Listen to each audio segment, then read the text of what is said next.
आप सभी का बहुत बहुत स्वागत है एक नई वीडियो में। प्यारे दोस्तों, अभी तक चैनल पर नए हो तो सब्सक्राइब कर लेना। और दूसरे नंबर में आपको किसी भी ऑनर्स पेपर या सब्सिडरी पेपर का नोट्स तथा सजेशन चाहिए तो कमेंट बॉक्स में उसका नाम लिख कर दो। इस चैनल के माध्यम से आपको बिल्कुल फ्री यानी कि बिल्कुल निःशुल्क दिए जाएंगे। और मेरे द्वारा जो नोट्स सजेशन दिए जाते हैं उसी से सारे सवाल आपके एग्जाम में पूछे जाते हैं, जिसका जीता जागता प्रूफ मैं आप लोगों के सामने दिखाने वाला हूँ। इसके बाद हम लोग वीडियो प्रारंभ करेंगे। एक बार फिर से रिक्वेस्ट करता हूँ, चैनल पर नए हो तो सब्सक्राइब अवश्य कर लेना है, ठीक है। प्यारे बच्चों, मेरे द्वारा सभी ऑनर्स पेपर तथा सब्सिडरी पेपर का सजेशन बच्चों को दिया जाता है और मेरे द्वारा जो सजेशन दिए जा रहे हैं उसी से सारे सवाल आपके एग्जाम में छप रहे हैं।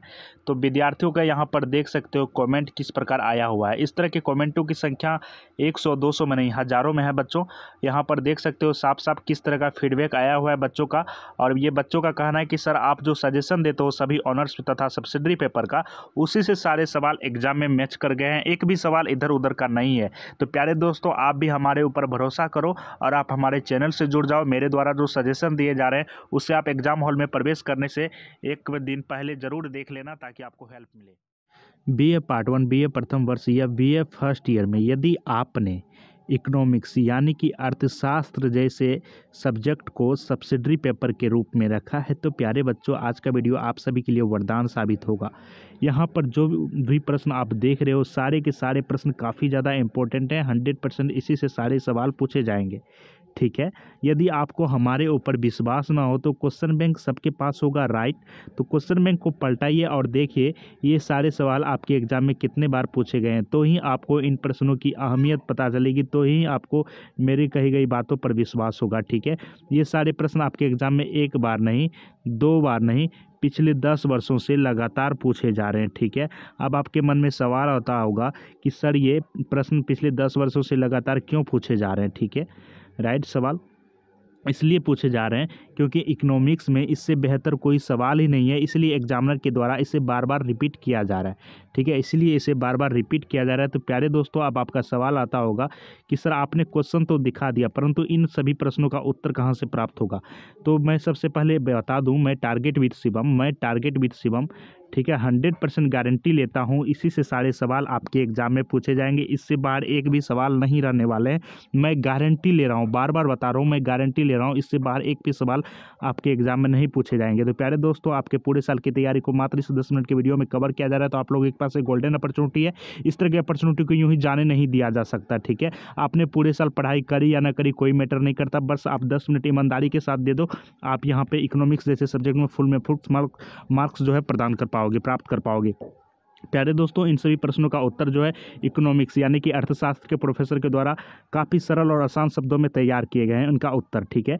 यदि आप इन प्रश्नों का उत्तर एक नज़र से देख ले तो आप मन की गति से याद कर पाओगे और पूरे लाइफ टाइम तक इन प्रश्नों का उत्तर नहीं भूल पाओगे। इसी से अंदाजा लगा सकते हो कि कितने आसान व सरल शब्दों में इकोनॉमिक्स के प्रोफेसर के द्वारा इनका उत्तर तैयार किया गया है। तो प्यारे दोस्तों, मेरे द्वारा दिए गए उत्तर को यदि आप एग्जाम हॉल में लिख लेते हो तो एग्जामिनर के द्वारा यानी कि कॉपी जांचने वाले भी आपके उत्तर लिखने की इस कला को देखकर इंप्रेस हो जाते हैं, क्योंकि उन्हें भी आसान शब्दों में उत्तर चाहिए होते हैं और आपको इकोनॉमिक्स जैसे सब्जेक्ट में उनके द्वारा आपको फुल मार्क्स दिए जाते हैं। तो प्यारे दोस्तों, आप लोगों के पास एक बेहतरीन सा अपॉर्चुनिटी है, ठीक है। पहले आप लोगों को क्या करना है, इन प्रश्नों को अपनी कॉपी में लिख लेना है। यदि आपके पास कॉपी ना हो तो कॉपी लाइए, इन प्रश्नों को अपनी कॉपी में लिखिए, ठीक है। क्योंकि आपके 10 मिनट में यहाँ पर जो है 100 मार्क्स की गारंटी ली जा रही है, तो इतना तो कर ही सकते हो ना, इतना तो कर ही सकते हो, कॉपी में इन प्रश्नों को लिख सकते हो ना। और लिखना मजबूरी है क्योंकि मेरे द्वारा जो आपको उत्तर दिए जा रहे हैं PDF के फॉर्मेट में दिए जा रहे हैं, ठीक है। मैं जो आपको इन प्रश्नों का उत्तर दूंगा तो PDF के फॉर्मेट में दूंगा, ठीक है, PDF के फॉर्मेट में दूंगा।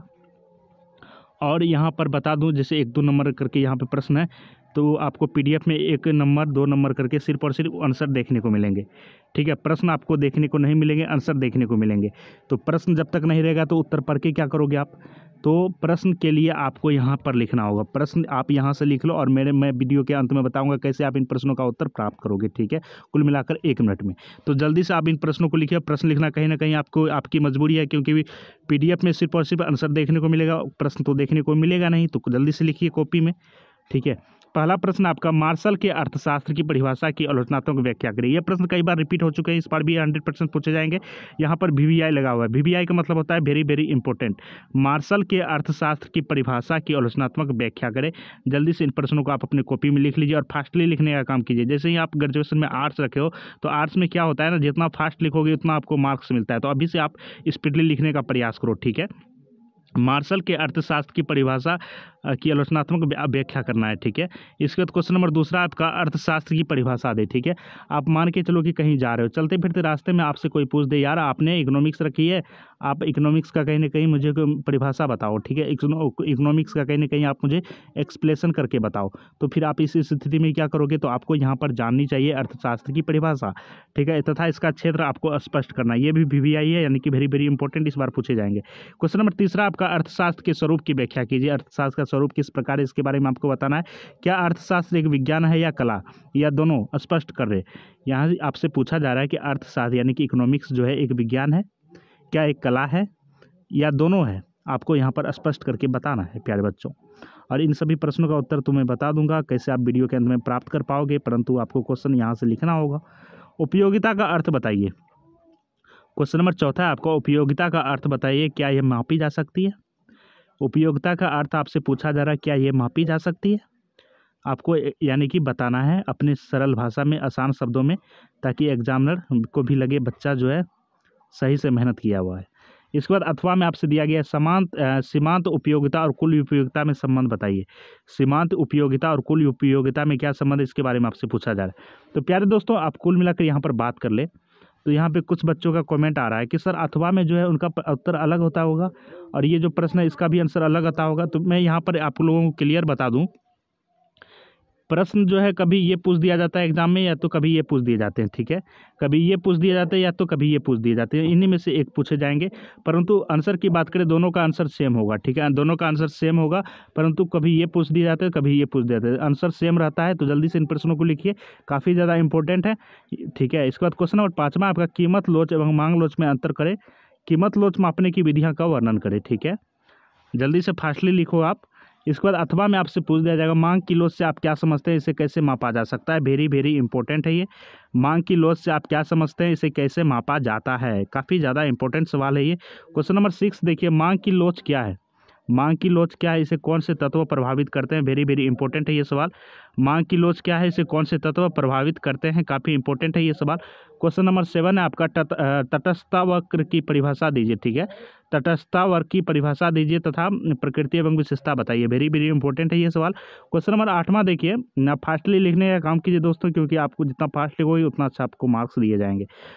तटस्थता वक्र विश्लेषण द्वारा उपभोक्ता के संतुलन की विवेचना करें।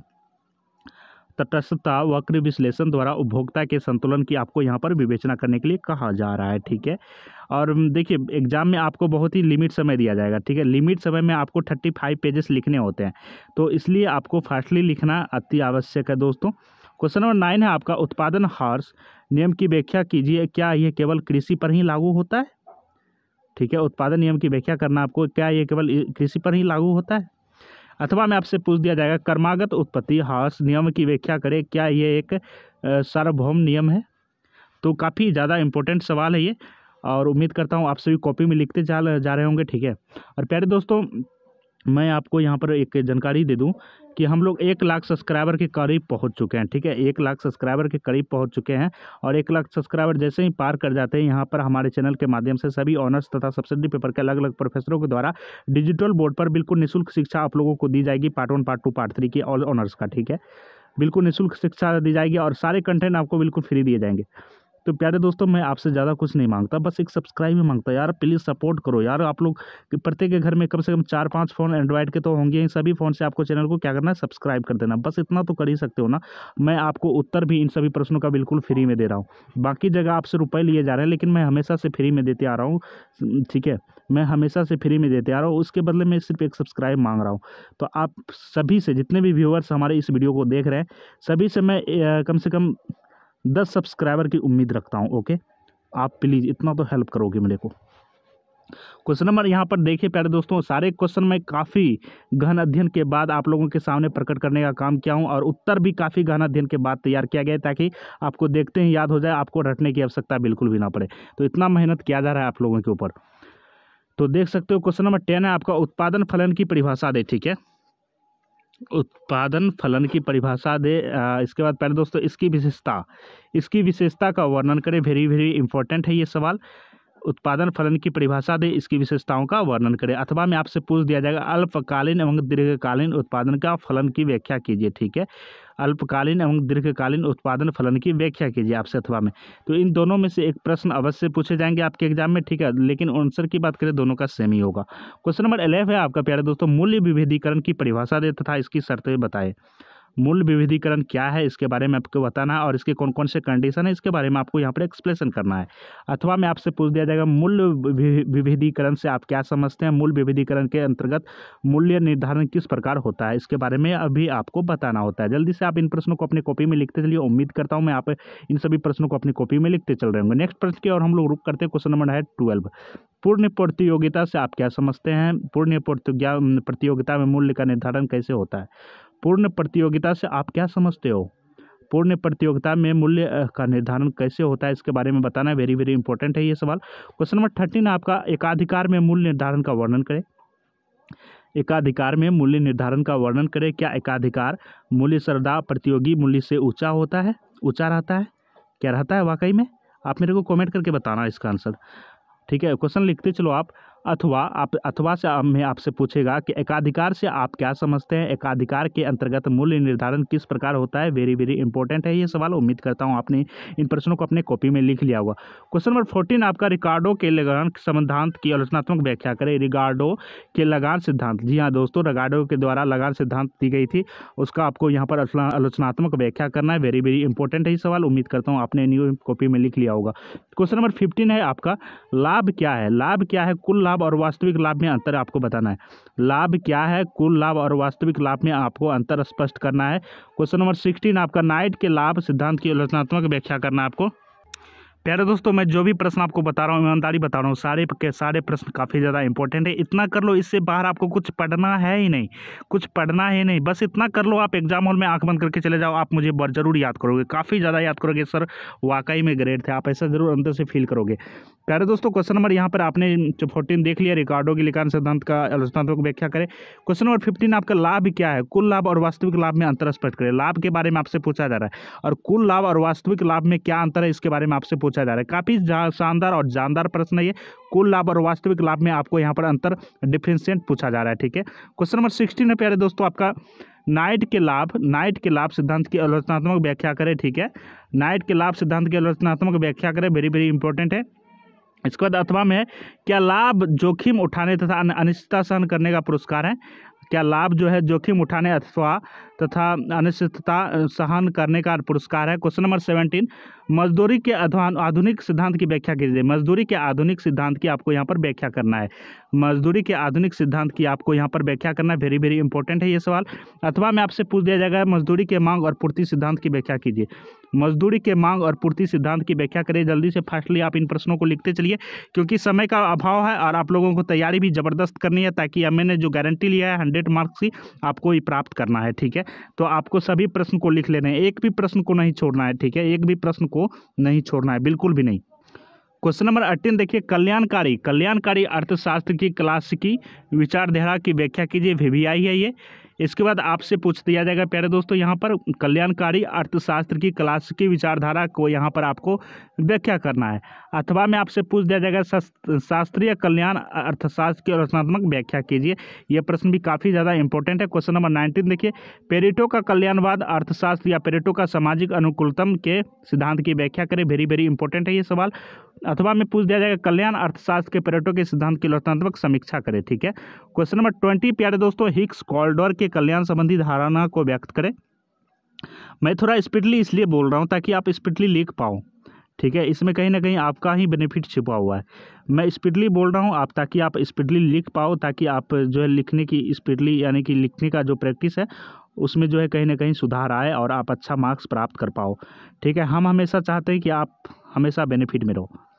पहले दोस्तों क्वेश्चन नंबर 19 है, पेरेटो का कल्याणवादी अर्थशास्त्र या पेरेटो का सामाजिक अनुकूलतम के सिद्धांत की व्याख्या करें। वेरी वेरी इंपॉर्टेंट है ये सवाल। अथवा में आपसे पूछ दिया जाएगा, कल्याण अर्थशास्त्र के पेरेटो के सिद्धांत की और आलोचनात्मक समीक्षा करें, ठीक है। क्वेश्चन नंबर 20 है, हिग्स कॉरिडोर के कल्याण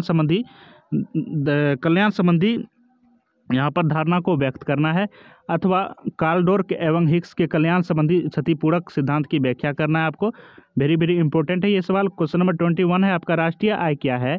जी हाँ दोस्तों, नेशनल इनकम क्या है, इसे कैसे मापा जा सकता है, इसे कैसे माप सकते हैं, नेशनल इनकम को कैसे हम लोग माप सकते हैं। क्वेश्चन नंबर 22 है आपका, व्यापार चक्र से आप क्या समझते हैं? व्यापार चक्र से आप क्या समझते हैं?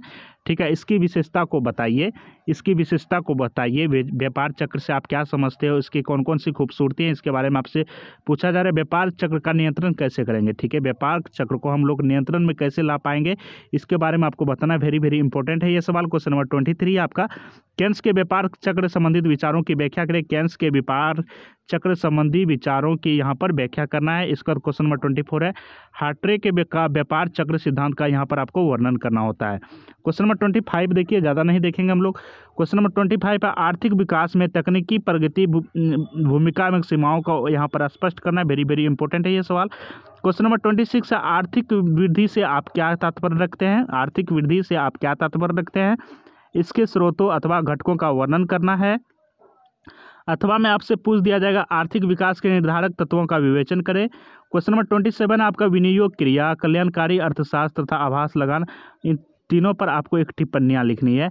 या आप विनियोग क्रिया पर लिख सकते हो, या कल्याणकारी अर्थशास्त्र पर लिख सकते हो, या आभास लगान पर लिख सकते हो। तो उम्मीद करता हूं आपने सभी प्रश्नों को अपने कॉपी में लिख लिया होगा। यदि नहीं लिखा तो प्यारे बच्चों, आप वीडियो को बैक करके क्या करो, स्क्रीनशॉट ले लो इन सभी प्रश्नों का। ठीक है, क्योंकि आपको इस तरह का बेहतरीन सा मौका बार बार देखने को नहीं मिलेगा। तो उम्मीद करता हूँ क्या करो, आप सभी इन प्रश्नों को लिख लो या स्क्रीनशॉट ले लो। और प्यारे दोस्तों, कुल मिलाकर यहाँ पर बात करें तो हम लोग फिर से बता दें, 1 लाख सब्सक्राइबर के करीब पहुंच चुके हैं। और 1 लाख सब्सक्राइबर जैसे ही हम लोग पार कर जाते हैं तो यहाँ पर जो है सभी ऑनर्स पेपर तथा सब्सिडरी पेपर के अलग अलग प्रोफेसर के द्वारा आप लोगों को डिजिटल बोर्ड पर शिक्षा दी जाएगी, बिल्कुल निःशुल्क में। ठीक है, डिजिटल बोर्ड पर बिल्कुल निःशुल्क शिक्षा दी जाएगी और 1 भी रुपये नहीं लिए जाएंगे। ठीक है, सारे कंटेंट बिल्कुल फ्री है। बट आप लोगों से मैं रिक्वेस्ट करता हूँ, प्रत्येक व्यूवर से एक व्यूवर से मैं रिक्वेस्ट करता हूँ कि एक व्यूवर्स कुल मिला के 10-10 सब्सक्राइबर दिए तो 1 लाख सब्सक्राइबर पूरने में मुझे मात्र 2 दिन लगेंगे। 2 दिन से ज़्यादा नहीं लगेंगे। इसलिए सभी से रिक्वेस्ट है, आपके घर में, अपने दोस्तों में जितने भी फ़ोन है, सभी से आपको चैनल को सब्सक्राइब कर देना है, ताकि आपको पार्ट 2 और पार्ट 3 की पढ़ाई हमारे चैनल के माध्यम से हो सके, अलग अलग प्रोफेसरों के द्वारा डिजिटल बोर्ड पर, और ताकि आपकी समझ और भी विकसित हो।